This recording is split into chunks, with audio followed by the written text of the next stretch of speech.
টাকায় মহারণা, 1 টাকা আদায় করে মহারণা আদায় করে। তো এই জাতীয় মহারণা আদায় এটা কোনোভাবেই জায়েজ নাই, এটা একটা নাজায়েজ কাজ। একবারে মহারণা নাই না দিয়ে আপনি বিয়ে করছেন সেটা হইতে পারে, কিন্তু কোন ট্র্যাডিশনকে ফলো করে 1 টাকা দিয়ে আপনি মহারণা দিয়ে বিয়ে করবেন, এটা সম্পূর্ণরূপে নাজায়েজ কাজ। মহারণাকে আল্লাহ তাআলা ফরজ করেছেন সাদকাতিহিন্না নিহলা, আনন্দ চিত্তে মহারণা দিবে। এই মহারণার পরিমাণ কি এটা আমরা অনেকেই জানি না। মহারণার পরিমাণ হচ্ছে 10 দিরহাম। সেই 10 দিরহামে বর্তমানে 1 দিরহামের ওজন হলো 3 গ্রামের উপরে, 3.618 গ্রাম। 1 দিরহাম সমান সমান, তাহলে আমাদের দেশের মাপ অনুযায়ী 10 দিরহাম মানে হচ্ছে 2 ভরি 7.5 মাসা বা 30.618 গ্রাম রূপা। এটা হচ্ছে মহারণার সর্বনিম্ন পরিমাণ আপনাদেরকে বললাম। এবার আসেন, আমরা এই ফতোয়া অনুযায়ী সর্বনিম্ন একজনকে 30.618 গ্রাম রূপা এই পরিমাণের কিছু একটা দিয়ে আমরা বিয়ে করব। নবী সাল্লাল্লাহু আলাইহি সাল্লাম একজন সাহাবীকে বিয়ের সময় জিজ্ঞাসা করলেন যে তোমার কাছে কি একটা লোহার আংটিও নাই? সাহাবী বললেন, ইয়া রাসূলুল্লাহ, আমার কাছে একটা লোহার আংটিও নাই। নবীজি বললেন, যাও ঘরে যাও, গিয়ে দেখে টেকে নিয়ে আসো। সহিহ বুখারীতে হাদিস আসছে। সাহাবী ঘরের ভিতরে গেলেন, ঘুরে টুরে আসলেন, ইয়া রাসূলুল্লাহ, একটা লোহার আংটিও নাই।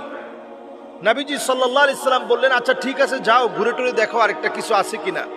ঘুরে টুরে এসে বললেন, ইয়া রাসূলুল্লাহ, কিছুই নাই। আবার নবীজি বললেন, যাও দেখো কিছু একটা আছে কিনা। বললেন, ইয়া রাসূলুল্লাহ, কিছুই নেই। তো নবীজি বললেন, আমাআকা সূরাতুল ফাতিহা? সূরাতুল ফাতিহা আছে? বলছে, ইয়া রাসূলুল্লাহ আছে। বলছে, এটা নিসফুল কোরআন। আমাআকা সূরাতু জিলজাল? সূরা জিলজাল আছে, মুখস্থ আছে তোমার? বলছে, আছে ইয়া রাসূলুল্লাহ। বলছে, যাও, এটাও নিসফুল কোরআন। আমাআকা সূরাতুল ইখলাস? সূরা ইখলাস আছে? বলছে, ইয়া রাসূলুল্লাহ আছে। যাও, এটা সুলুসুল কোরআন। আমাআকা আয়াতুল কুরসি? তোমার সাথে কি আয়াতুল কুরসি আছে? সাহাবী বলছে, ইয়া রাসূলুল্লাহ আছে। নবীজি বললেন, রুবুল কোরআন, এটা কোরআনের 7.5 পারার সমান। তো নবীজি বললেন, তোমার কাছে তো অনেক কিছু আছে, তাহলে এইগুলা তুমি তোমার স্ত্রীকে শিখাই দিও। কিন্তু বর্তমান সময়ে আপনার কাছে থাকার পরেও আপনি যদি 1 টাকা দেনমোহরে বিবাহ করেন, এটা একটা নাজায়েজ কাজ হচ্ছে।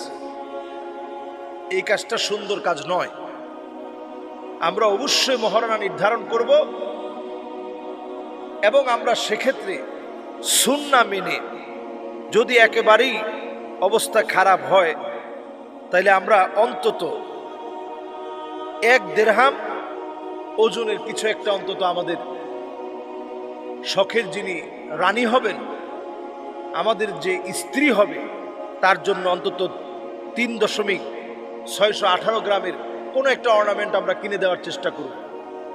যদি তাও না পারেন তাহলে 30.618 গ্রাম রূপা দিয়ে হলেও কিছু একটা বানায় দেওয়ার আমরা চেষ্টা করব। তাহলে মহরের সর্বনিম্ন পরিমাণ হচ্ছে 10 দিরহাম। 1 দিরহাম সমান সমান যদি 3.618 গ্রাম হয়, তাহলে 10 দিরহাম সমান সমান 30.618 গ্রাম। আমরা অন্তত 10 দিরহামের কিছু একটা দেওয়ার চেষ্টা করব। রূপার মূল্যের চাইতে কম যেন ধার্য না করা হয়, স্বর্ণ দিয়ে দেওয়াটা সর্বোত্তম। এর চাইতে নিম্নে আমরা নামবো না। আল্লাহ তাআলা একজন মেয়েকে এই সম্মানটুকুন দিয়েছেন, আবশ্যক করে দিয়েছেন, ফরজ করে দিয়েছেন। এই সম্মানটুকুন আমরা বজায় রাখবো। আল্লাহ আমাদেরকে তৌফিক দান করুক। আসসালামু আলাইকুম ওয়া রাহমাতুল্লাহি ওয়া বারাকাতুহু।